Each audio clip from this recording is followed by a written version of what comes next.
don't leave the good parts out of your story. However, what are the good parts I'm referring to? So you're probably thinking about like all of your successes and all of your perfections and like all the things in your life that went exactly how you wanted them to.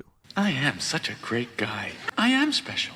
But now tell me this, would you ever watch a superhero movie, or any movie for that matter, where the main character's story was just like smooth sailing and like they never had to overcome anything? Happy, happy, happy. Now, if you're the main character of your own story, as all of us are, or at the very least as all of us should be, what if you were to get rid of all the challenges, all the failures, all the heartbreak, all the times where like it felt like you couldn't go on anymore? What would be left? Would you still be you? Now, I'm not saying that like every single person has to suffer per se, or that any of us should be seeking out pain, but so often the challenges, the imperfections, and all the flaws that happen make us who we are, or actually serve as catapults to making us into our best selves. And they aren't here to break us, but actually to teach us lessons. So in today's video, I'm going to help you guys to remember the good parts of your story, and help to show you why these parts make you authentic, and you wouldn't be you without them. So without further ado, let's dive deeper now. Give me a...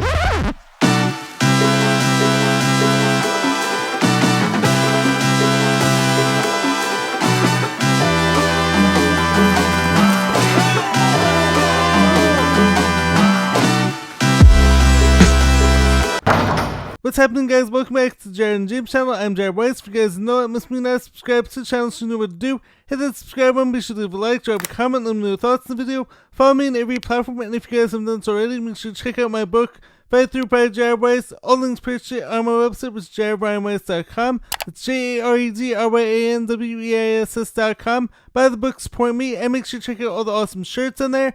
Every shirt is 100% organic cotton. Every shirt is like some motivational saying such words in it. So like what could be better than all that? Anyways, any support at all, as always, is very much appreciated. So let's dive deeper now. So to start things off, there's a difference between what we think others want from us versus what most people actually value, at least the most genuine ones. So many of us think that like others want this perfect version of us with absolutely zero flaws. Absolutely nothing. You're fantastic.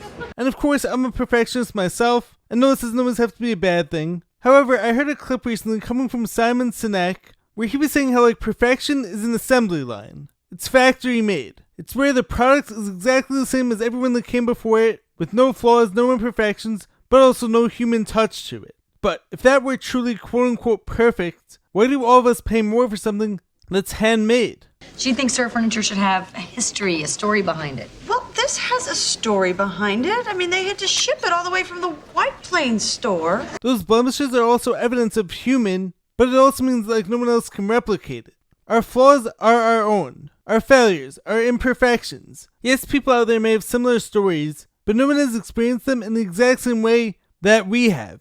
We're all uniquely designed, and all of us have our own stories. And that pain is part of us. Our scars, no matter how hard we try to hide them, whether visible or invisible, are part of what makes us special. So own them. We may think that like others want perfection, but really we, or at least I, want real and authentic. And this is why like I can't stand certain types of content out there, because you can tell like the person's putting on an act. You didn't call me a phony! Or trying to be someone they're not, and will talk a certain way and will hide their true self, but that's not who they really are. And I can almost always feel it and see through it. Now, as Andy Grammer says in the song The Good Parts, which I was actually listening to a lot recently, when I was going through a challenge in my own personal life, so the lyrics go, "Show me where it hurts and give me something real, lead me to the part of you that never really heals, and say the words that burn as they leave your mouth, tell me your story, but don't leave the good parts out." You can't truly connect to perfect, but you can relate to pain and challenges. So when Andy says, "See, I get bored with the weather and what's in the news, the topics we all hide beneath,"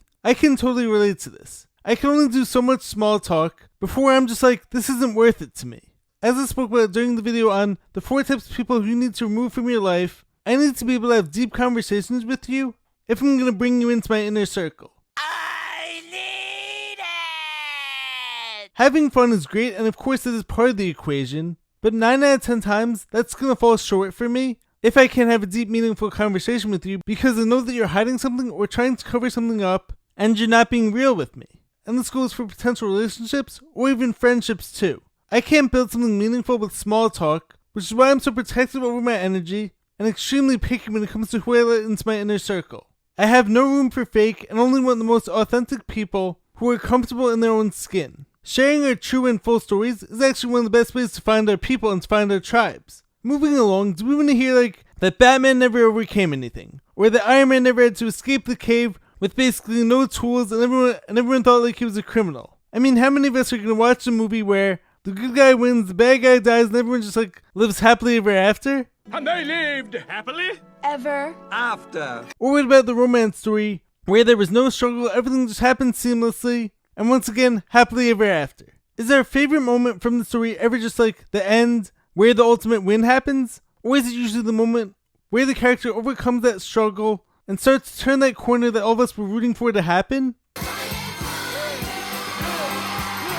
So with me right now, at the time of filming this, I'm currently experiencing some challenges and some pain in my own personal life. I don't want to get into too much detail, and yes, I know like this whole video is about sharing the good parts from your story, but sometimes you do also have to protect your privacy, protect your energy, and keep some things just for you and your own inner circle of people who you could trust, versus broadcasting everything to the world. So just know like, I'm going through something, which is of course me being real and authentic with you guys, but the point I'm making here is that what I'm currently experiencing isn't something like I should be discarding or ignoring. It's like some people out there think that being happy and being positive means ignoring everything that sucks, or ignoring everything that's going wrong, and being like, oh, that's not really happening right now. But no, the reason I'm able to be so happy and so positive so much of the time is because I allow myself to feel all the lows. Are you feeling it now, Mr. Krabs? I let myself experience the pain fully. I'm not supposed to ignore what I'm feeling, but rather I have to lean into it, talk about it, and learn more about myself through it. Pain only handicaps us if we don't learn from it and learn the lesson that like we're supposed to. So pain can either be a handicapper or one of the greatest teachers. The answer of course comes from our response and how we choose to see it. If we're able to sit with it, allow ourselves to feel sad, or mad, or cry, and then we choose to learn all the lessons, then we can move on stronger and with more knowledge, which in turn of course gives us more power and helps us take our power back. How can we ever truly know someone, or be authentic and feel comfortable opening up to someone if we choose to leave out all the failures, all the challenges, and all the mistakes from our story? The picture perfect story is meant for fairy tales. The real story though of the mountains like that we had to climb and all the times we got knocked down, but all the times like that we refused to quit, that's what makes us who we are and hopefully defines us for the better. And with me and my whole story, I'm someone who I know has every right to be bitter. At least you're not bitter. I mean, having gone through a whole life-threatening illness and subsequent healing journey for the past 10 years now, that's taken me places like I never could have imagined, nor could I have ever been prepared for, but I never wanted to be defined by pain and suffering. I wanted to be remembered for my response, and how I choose to live even when life gave me every challenge imaginable. And this is of course one of the main reasons why I wrote my book Fight Through It, to show people like that anything is possible, but also as a reminder that all of us go through challenges, some big, some small, and yes, while no two people are exactly the same, hopefully we can all relate because all of us feel. And we all go through things that change us, but those things also make us who we are. And we can be the ones who use that pain to mold us into an even better person and a stronger person with an armored up mindset if we take the opportunity to learn the lessons like that God in the universe is trying to teach us. You merely adopted the dark.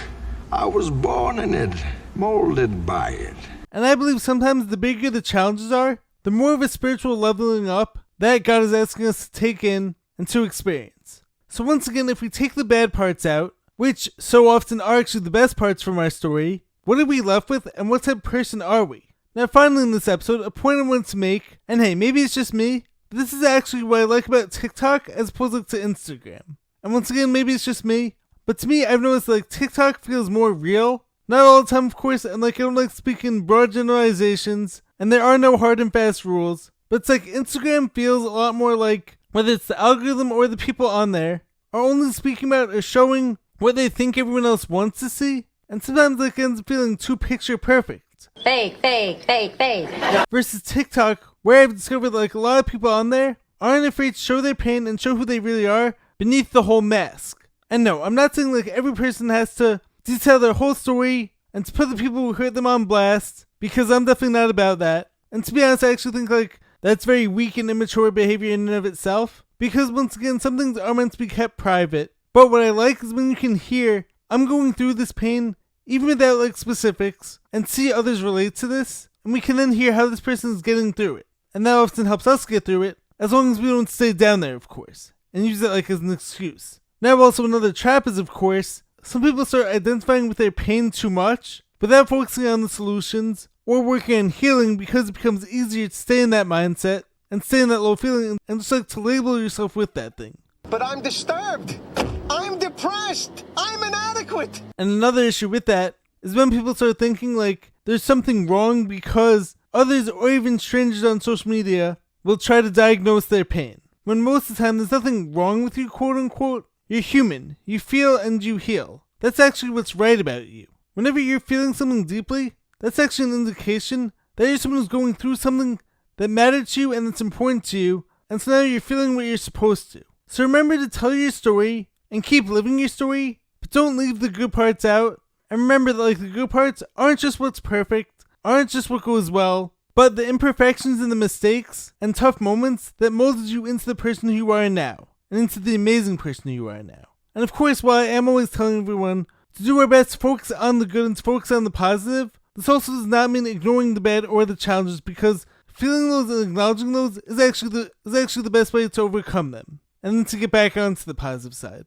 Anyways guys, I hope you guys enjoyed the message, I hope you guys enjoyed the video. If any of you guys could relate to this, let me know in the comments down below. I will catch you guys next time. Stay positive, stay hustling, stay grinding. Don't forget about all the good parts that molded you, and they're going to keep on molding you into the amazing person who you are and who you're going to be. Anyways, love you guys. Spread love, spread positivity. Catch you guys next time. Peace.